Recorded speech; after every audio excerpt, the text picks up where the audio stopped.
Welcome to yet another edition of the College Roundup. I'm your host, Shane Dawson. I'm Kevin Lala. We have a bunch of new things in store for you on this episode. Let's actually take it away with us. Our first story about the outbreaks on several cruise ships that lately have passengers and crew members feeling under the weather. We have Scott Thomas with the latest. Oh my God, we got so sick. I mean, like a stomach virus that I've never had before. The Centers for Disease Control and Prevention are investigating 3 suspected norovirus outbreaks on cruise ships. Royal Caribbean's Grandeur of the Seas saw 2 of the outbreaks on back-to-back tours. The third was on Princess Cruises' Crown Princess. More than 350 people aboard the ships were affected, suffering numerous symptoms, including vomiting and diarrhea. Going down the hallways, you could smell a reeking smell. It was gross. According to the passengers, crew members were doing their best to try to prevent further spread of the virus. They were trying to keep everything clean with sanitizing hand cream and stuff like that, but it just wasn't enough. They're constantly cleaning our hands. Okay. You couldn't even pick up your own drink. They had to hand you your drink. Norovirus is highly contagious and can be picked up with contaminated food or water or by touching contaminated surfaces. We have so many people together in a closed environment, eating in the same place. That's why you see it. CDC officials are collecting specimen samples from both ships to send to their lab for testing. I'm Scott Thompson reporting. Despite the outbreak on the 2 previous voyages, the Grandeur of the Sea has already departed again for the 7-night cruise to the Bahamas. April is Autism Awareness Month, and with the new data from the CDC showing that autism affects 1 in 68 children, the need for information and services for children with autism is growing. Karen Kafer has the story of one Washington, D.C. area program trying to fill the void for children living with the autism spectrum disorder. Patrick Gorman loves being an Eagle Scout, playing on his computer.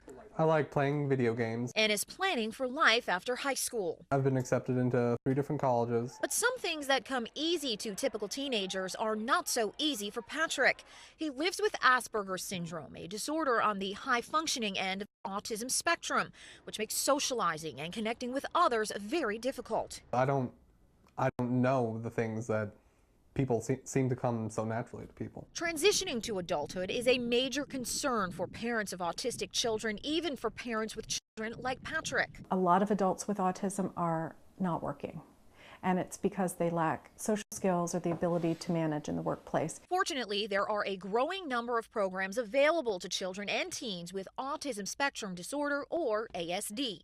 I've gone to Brainy camps for 6 or 7 years. Timber Ridge Camp in Highview, West Virginia hosts Camp Connect ASD, which is part of Brainy Camps. Brainy Camps is a consortium of camps and services for children with chronic health conditions. We're working on communication, socialization, and any other issue that might affect a child with autism. Brainy Camps has given Patrick a world of new opportunities. I think Brainy Camps really helped me grow into a better person, and it helped me to find friends who know what it's like to live with Asperger's and Tourette's. To find acceptance. These are children across the board with all our camps who tend to be the children who are rejected and bullied and left out, and they're in a place where they're the majority. And to learn the important life skills needed to transition to adulthood. They can make decisions for themselves, they grow, they take care of their own medical needs. They learn to communicate better. They're able to look at each other. And that's a major issue with Asperger kids and kids with autism spectrum. Which, according to Patrick's mother, Karen, has been a lifesaver for her son. He's developed this incredible self-awareness. It's okay for me to have this condition. It's okay for me to be who I am. There are other people like me, and I can help those who have struggles. In Washington, I'm Karen Kafer. Are drugs used to treat the flu really worth taking? And is procrastination genetic? Melissa Rainey has the stories and more in today's Health Minute. Drugs that fight the flu may not work as well as the government thought when it stockpiled them in case of a flu pandemic. A new study by a nonprofit network of health practitioners, researchers, and patient advocates finds Tamiflu and another influenza drug, Relenza, do not reduce the rate of serious flu complications. They do, however, stop adult symptoms about a half day earlier compared to no treatment. Putting things off until the last minute may not be something you can completely control. Researchers at the University of Colorado at Boulder say procrastination is in the genes. They studied 181 identical twins and 166 fraternal twins. The twins were surveyed on their ability to set and maintain goals, propensity to procrastinate, and impulsivity. Based on the behavioral similarities, the results showed procrastination can be genetic. One more reason to cover your mouth when you cough or sneeze. A new study from MIT finds coughs and sneezes create gas clouds that travel between 5 and 200 times farther than originally thought. Scientists say this could spread disease well beyond just a person's immediate area. For today's Health Minute, I'm Melissa Rainey.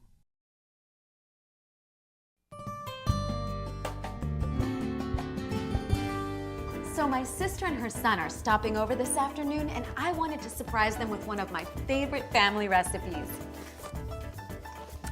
Great Grandma's balsamic chicken and bacon pasta salad. My nephew John has his big 100-meter dash coming up, so this should give him lots and lots and lots of energy for the race.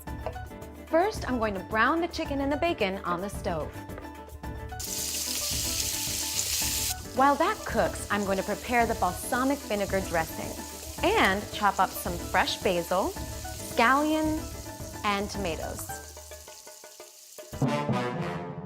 To prevent cross-contamination, always separate raw meats from fruits and vegetables.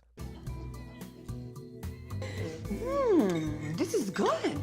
Is it our family recipe? Great Grandma Suelos. I figured John could benefit from all the pasta. Big race tomorrow, Johnny? You know it. Gotta eat lots and lots and lots of carbs to keep my energy going. Yep. Keep you going, all right.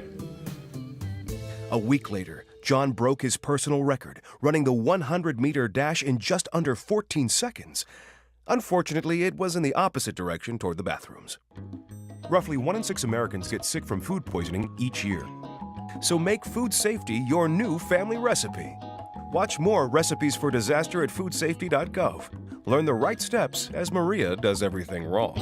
Hitting theaters this week, Rio 2, Draft Day, and Oculus.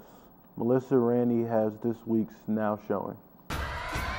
For moviegoers of all ages, check out Rio 2. The sequel brings back tons of celebrity voices, including Jesse Eisenberg as Blue and Anne Hathaway as Jewel. Blue and Jewel decide to leave Rio de Janeiro and embark on a journey to the Amazon rainforest. Jewel meets her dad along the way, voiced by Andy Garcia. Who are you? Where did you come from? Not everything is happy tunes and bright colors in the film, because an old nemesis wants revenge. Rio 2 is rated G. For a sports drama with a comedic twist, go see Draft Day. Kevin Costner plays an NFL general manager who needs to rebuild his football team by securing the best players. His love interest, played by Jennifer Garner, offers support. I want the team that I want, one time. Costner is on the clock as he weighs what he is willing to trade for the #1 draft pick. The decision could cost him his job and career. Draft Day is rated PG-13. And for horror fans, Oculus is for you. The film centers around a mirror possessed by an evil spirit. Kaylee, played by Karen Gillan, tries to prove the mirror played a role in her parents' death in order to exonerate her brother of their murders. Oculus is rated R. For Now Showing, I'm Melissa Rainey. CBS has a new late-night host, Kris Jenner, and is keeping her clothes on. Dave Stewart has these stories and more in our Hollywood Minute. Steve Colbert replaces David Letterman as host of CBS's Late Show. The network says Colbert signed a 5-year deal. No word yet on his official start date. CBS is still hammering out a timetable for Letterman's final broadcasts. David Letterman hosted The Late Show for 21 years and plans to retire sometime in 2015. Kris Jenner says she will not pose for Playboy. The famous Kardashian mom started rumors after she posted a bikini pic on Instagram. She told an Australian radio show Thursday, "I don't think anybody wants to see me without any clothes on." And T.I. has mastered music, movies, and TV. Now he's testing his producing chops. The rapper plans to serve as executive producer for a new reality show for Oxygen called Sisterhood of Hip Hop. The show gives an inside look into the personal and professional lives of 5 female rappers. Sisterhood of Hip Hop debuts later this year. For Hollywood Minute, I'm Dave Stewart. The father of a little girl killed when a car crashed into a Florida daycare is grieving today. People near Orlando are remembering the 4-year-old Lily. Meanwhile, a suspected hit-and-run driver is spending the weekend behind bars. Roy Ramos reports. You don't ever want to imagine what it's like, and I'm imagining it, and I don't want to feel it. You can hear the pain in the voice of Brian Quintas as he told us how his family is trying to cope with the loss of their 4-year-old little girl, Lily. His precious daughter, who was always singing to her mother, was taken from him when troopers say 28-year-old Robert Corchado sent a car crashing into a daycare and kept driving. She was so beautiful and such a good kid. Quintas told us about how much Lily loved her 7-year-old brother, who he said is struggling to cope and understand with what happened. He's like, I don't have anybody to play with right now. You play with me. And that was his sister. When this heartbroken dad thinks about the man allegedly responsible for the tragedy, his pain turns to anger, especially the thought that Corchado could be back out on the streets. But even through this father's pain and anger, he is thinking of Lily's classmates, who are also suffering. Lily, as right now, was the only one that was killed because of it, but the other people may need support as well.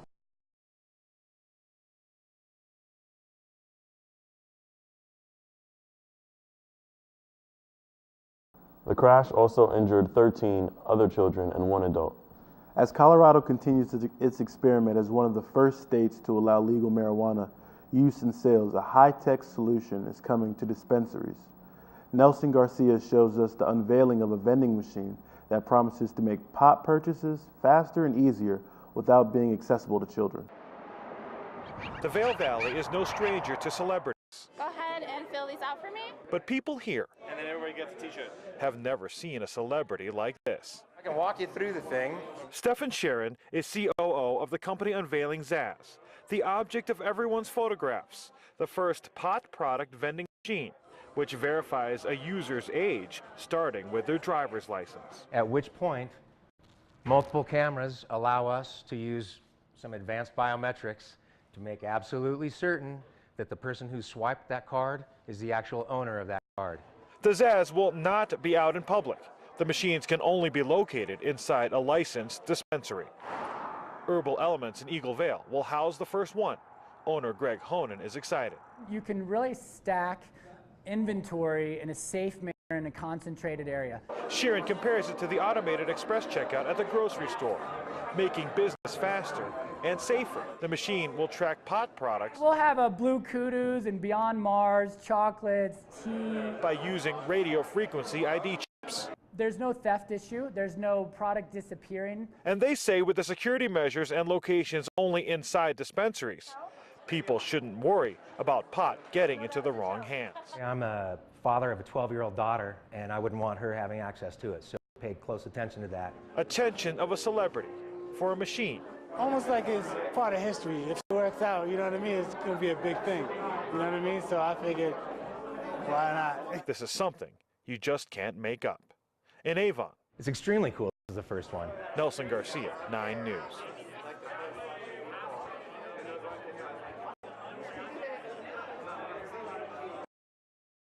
Same-sex couples from across the country and around the world are making their way to one New York town to get married.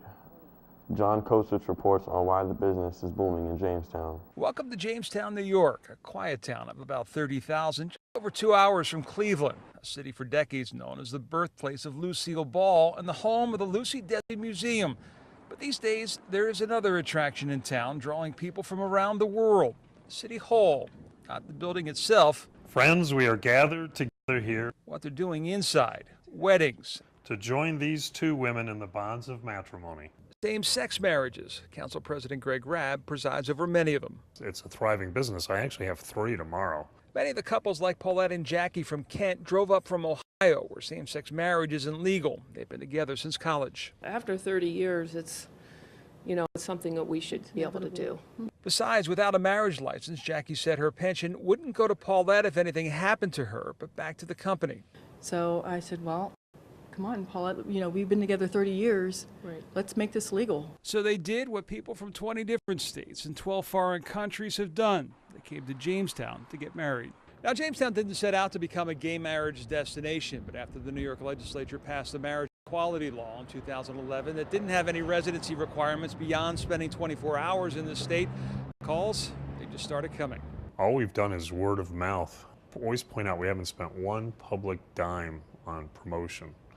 I'm now getting referrals from referrals. In addition, 100% of the money Rab gets for officiating the ceremonies, he donates to the local food kitchen. The practice may have its detractors, but he argues it's been a boost for this town. I'm having fun with it. It's my favorite part of my job. Rest of the time I got to raise taxes, so. And then from this angle, it all makes a star. I'm a teacher. Let me tell you what I make. I make learning a privilege, not a chore. Show up And frustration, a tool, not an obstacle.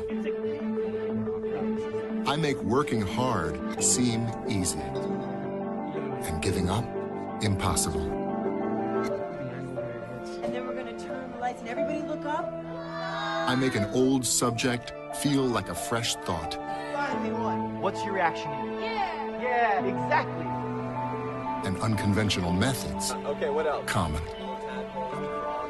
This is their world. Nothing. I think then they die. Go ahead, go, go, go. I'm a teacher.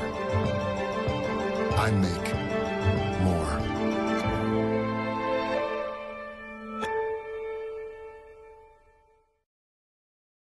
President Obama is set to appoint a new Health and Human Services Secretary. This after Caitlin Sebelius resigned abruptly from the post Thursday. The disastrous rollout of the healthcare.gov was one of the lowest points for the White House. With Secretary Sebelius leaving, they're hoping to turn the page. Athena Jones has more. Kathleen has been here through the long fight to pass the Affordable Care Act. She helped guide its implementation, even when it got rough. President Obama bidding farewell to Health and Human Services Secretary Kathleen Sebelius. You're now under oath. The face of the administration's rocky rollout of healthcare.gov. Hold me accountable for the debacle. Okay. I'm responsible. And a frequent target of Republican critics and late-night comedy shows like Saturday Night Live, which mock the website's problem. How it's been crashing and freezing and shutting down and stalling and not working and breaking and sucking. The glitch-plagued site bedeviled the administration for months, raising doubts about how many people would sign up for insurance by the March 31st deadline. She's got bumps, I've got bumps, bruises. Just Thursday, Sebelius told a congressional committee some 7.5 million people had signed up for coverage, a number the president touted. And there were problems. But under Kathleen's leadership, her team at HHS turned the corner, got it fixed, got the job done, and the final score speaks for itself. The former Kansas governor spoke about what the HHS post meant to her. Now, this is the most meaningful work I've ever been a part of. In fact, it's been the cause of my life. The president named Budget Director Sylvia Matthews Burwell to replace Sebelius, highlighting her skills as a manager and calling on the Senate to confirm her swiftly. She was confirmed 96-0 for her current position last year and needs just 51 votes. Arizona Republican John McCain has already tweeted his support. Still, the confirmation hearing will be one more chance for opponents to bash Obamacare. And Republicans are committed to making Obamacare a central part of the midterm elections in the fall. It'll be the third election in a row where Obamacare is playing a major role, and this change at the helm of HHS is not going to change that. And one more thing, Secretary Sebelius, during those farewell remarks, said that one page of her speech was missing. It was a glitch that seemed like a metaphor. Athena Jones, CNN, the White House. A British sailor who fell overboard during an around-the-world yacht race is safely on dry land, now in San Francisco. The dramatic rescue took place in March out in the Pacific Ocean, and it was a very long 90 minutes for the experienced sailor. Back on land, he spoke to Leon Melendez. Andrew Taylor was happy to finally see land. His injured leg was partially wrapped. With no crutches on board, he was forced to hop on one foot. His crewmates were also glad to deliver him here safely. They traveled from China. I'm under no illusion. I'm a pretty lucky boy to be here, and I'm very, very glad to be in San Francisco. I need to say thank you to a lot of these guys behind me for the work that they put in for the search and rescue operation. On March 31st, Taylor went overboard after being knocked off the boat in the middle of the Pacific Ocean. They searched for him for 90 minutes because of the very rough waters. Taylor's fluorescent life jacket was spotted and they were able to rescue him. When we initially spotted him, I kind of feared the worst. But then a few moments later, we had a spotter, Christy, up the mast, who said that she'd seen him move. So at that point, my heart leapt. So, yeah, that was a great relief. Their journey around the world started in London. From San Francisco, they will travel through the Panama Canal to New York, and then eventually back to London. The entire trip takes about 9 months. There are some key points that we can learn from this. It's not a good way to learn, believe me. I'm a lucky boy. I'm very, very glad to be here, and I'm looking forward to spending a few days in San Francisco and getting back on the boat and finishing the race as soon as I possibly can. The 46-year-old Taylor was taken on a stretcher to a local hospital to see if his leg is broken. In San Francisco, Leanne Melendez, ABC 7 News. An observant New York transit rider spotted an odd device on an ATM at a subway stop in the city. Jessica Snyder reports it wasn't an explosive, but it's certainly leading to questions about security on the transit system. These pictures show an intricate web of wires that a subway rider spotted connected to MetroCard dispensers inside the Columbus Circle stop. Police say scammers set up the system to steal credit card information and even set up a camera behind this pinhole to capture people typing in their PINs. They put this in here so that we could actually move along the city quickly, and now we can't even trust it. MetroCard buyers disturbed to learn of yet another skimming scam. Earlier this week, police on Long Island put up this poster of a man they say is part of a credit card and identity theft ring out of California. He's accused of targeting the Long Island Railroad vending machines at Baldwin Station. Now police are telling commuters all over the tri-state area, check your credit card statements and try to use cash. I usually stick with cash. You do the old school way, cash. It's much easier, much safer. I'm a little shocked and a little bit outraged because, we are trusting the transit authority to, protect us from these type of things. Police are crediting that subway rider with finding the skimmer and then taking it to a station agent on duty. The MTA now has officers checking the entire subway system for other skimming devices. At Columbus Circle, Jessica Schneider, CBS 2 News.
New York emergency technicians helped deliver twins at a bus stop on Long Island.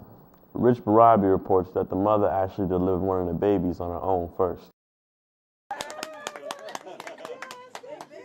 A hero's welcome for the Nassau County ambulance medical technicians who helped deliver one of a pair of twin baby boys Friday morning in Elmont. She said while she was going to work this morning and she started feeling contraction. Joanne Severe Dildy says her sister Marie was at a bus stop in Elmont early this morning. Even though she wasn't due to give birth until June 17th, Marie called Joanne to tell her she was in labor right there at the bus stop. Even her husband couldn't get there fast enough. Once the husband came, the first baby came out. She was actually the one that delivered the first baby. When we arrived, Marie was just about pulling the baby out. So she was holding him just in the chest. A true miracle, but shockingly for the responding technicians, Marie wasn't done yet. And then they say, good, everything is okay. And she told them, no, there's a second one coming. That's right, Marie was giving birth to twins. The AMTs who responded to the scene helped her deliver the second boy in the back of an ambulance. Now twins Justin and Jaden are doing just fine, and so is Mom. She said that she wants to say thank you so much from the bottom of her heart. The most important thing is that Mom and her children are well, and everybody's going to go home together as a family. The AMTs say their training kicked in right away, and there was no time for emotions to get in the way. The new mom and her babies are both doing well. So thanks for tuning in to this episode of the College Roundup. Once again, I'm Shane Dawson. This is Kevin Lila. Until next time. It might seem crazy what I'm about to say. Sunshine, she's here, you can take a break. I'm a hot air balloon that could go to space. With the air, like I don't care, baby, by the way. Because I'm happy. Clap along if you feel like a room without a roof. Because I'm happy. Clap along if you feel like happiness is the truth. Because I'm happy. Clap along if you know what happiness is to you. Because I'm happy. Clap along if you feel like that's what you want to do. Here come bad news, talking this and that. Well, give me all you got and don't hold it back. Well, I should probably warn you, I'll be just fine. No offense to you, don't waste your time. Here's why. Because I'm happy. Clap along if you feel like a room without a roof. Because I'm happy. Clap along if you feel like happiness is the truth. Because I'm happy. Clap along if you know what happiness